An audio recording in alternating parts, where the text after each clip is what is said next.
Hello दोस्तों, आप सभी का मेरे YouTube channel GK math by SK में स्वागत है।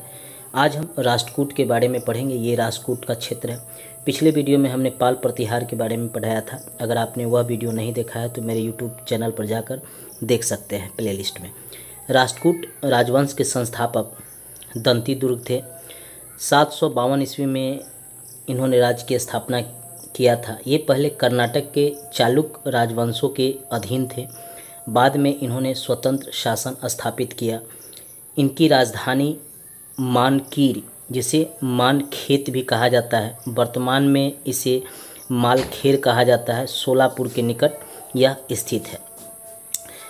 एलोरा के प्रसिद्ध कैलाश मंदिर का निर्माण कृष्ण प्रथम ने किया था। ये यहाँ पे एलोरा है।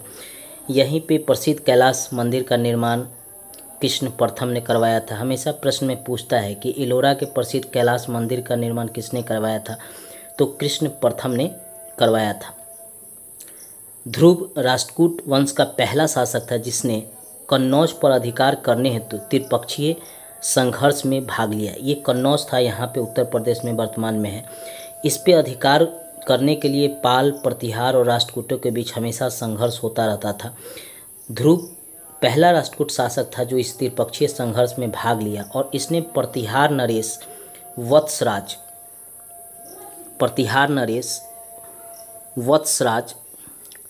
पाल नरेश, धर्मपाल को पराजित किया। यानी इन्होंने दोनों शासकों को पराजित किया था, पाल नरेश धर्मपाल को और प्रतिहार नरेश वत्सराज को इन्होंने हराया था। कौन? ध्रुव। राष्ट्रकूट वंश के शासक जो थे ध्रुव, उन्होंने प्रतिहार शासक वत्सराज को और पाल शासक धर्मपाल को हराया था। हमेशा ही प्रश्न पूछता है कि ध्रुव ने किसको हराया था, तो याद रखिएगा प्रतिहार नरेश वत्सराज और पाल नरेश धर्मपाल को हराया था। ध्रुव को धारावर्ष भी कहा जाता है। कई बार प्रश्न में पूछा है कि धारावर्ष किस राष्ट्रकूट शासक को कहा जाता है, तो ध्रुव को कहा जाता है धारावर्ष। ये भी याद रखिएगा। गोविंद तृतीय ने त्रिपक्षीय संघर्ष में भाग लेकर चक्रायुध एवं उसके संरक्षक धर्मपाल को हराया। प्रतिहार वंश के शासक नागभट्ट II को भी गोविंद तृतीय ने पराजित किया था। एक बार राष्ट्रकूट शासक ध्रुव ने धर्मपाल को पराजित किया, फिर दूसरा बार राष्ट्रकूट शासक गोविंद तृतीय ने धर्मपाल को पराजित किया। साथ ही धर्मपाल ने चक्रायुध को संरक्षण दे रखा था, इसको भी हराया और साथ ही प्रतिहार शासक नागभट्ट द्वितीय को भी हराया और कन्नौज पर अधिकार कर लिया। इसने पल्लव, पांड्य, केरल एवं गंग शासकों के संघ को भी नष्ट कर दिया था। किसने? गोविंद तृतीय ने। एक संघ बना था राष्ट्रकूटों के विरुद्ध, पल्लव, पांड्य, केरल और गंग शासकों का, जिस संघ को गोविंद तृतीय ने नष्ट कर दिया था। कई बार प्रश्न पूछा है कि इस संघ को किस राष्ट्रकूट शासक ने नष्ट किया था, तो गोविंद तृतीय ने नष्ट किया था। अमोघ वर्ष जैन धर्म का अनुयायी था और इसने कन्नड़ में कविराज मार्ग की रचना की थी। कई बार पूछता है कि कविराज मार्ग की रचना किसने किया था, तो अमोघ वर्ष ने किया था। और किस भाषा में किया था, तो कन्नड़ में इसने इसकी रचना किया था। अमोघ वर्ष के दरबार में आदि पुराण के रचनाकार जिनसेन ने आदि पुराण का रचना किया था। ये अमोघ वर्ष के दरबार में रहते थे।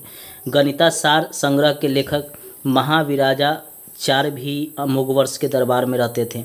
महावीराचार्य इन्होंने गणितासार संग्रह की रचना किया था एवं अमोघ वृत्ति के लेखक सक्तायना भी अमोघ वर्ष के दरबार में रहते थे। कई बार यह पूछता है कि अमोघ वर्ष के दरबार में कौन कौन रहते थे, तो इसे याद रखिएगा, ये सभी अमोघ वर्ष के दरबार में रहते थे।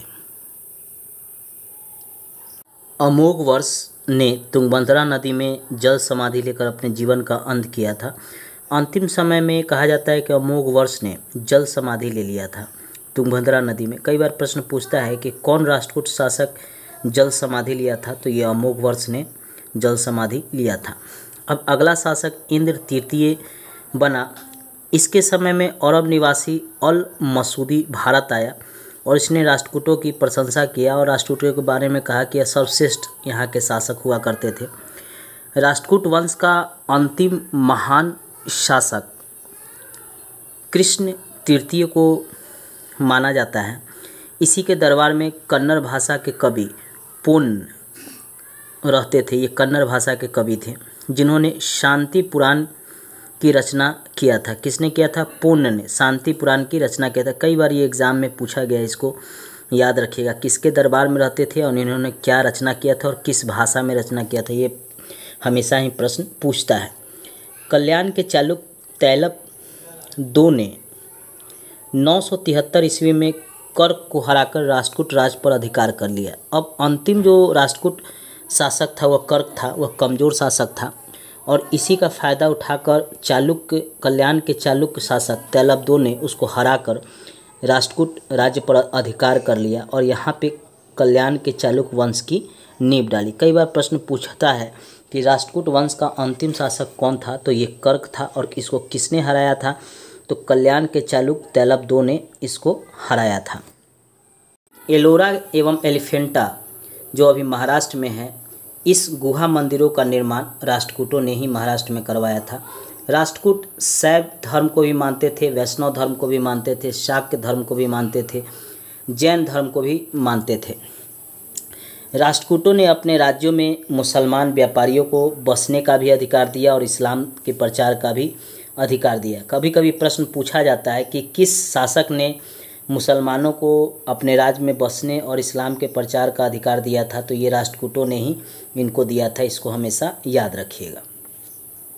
दोस्तों, अगर मेरा यह प्रयास अच्छा लग रहा हो तो मेरे चैनल को सब्सक्राइब कर घंटी को जरूर दबा लीजिएगा और दोस्तों को भी शेयर कीजिएगा। फेसबुक, व्हाट्सएप और इंस्टाग्राम पर भी इसे शेयर कीजिएगा। धन्यवाद दोस्तों।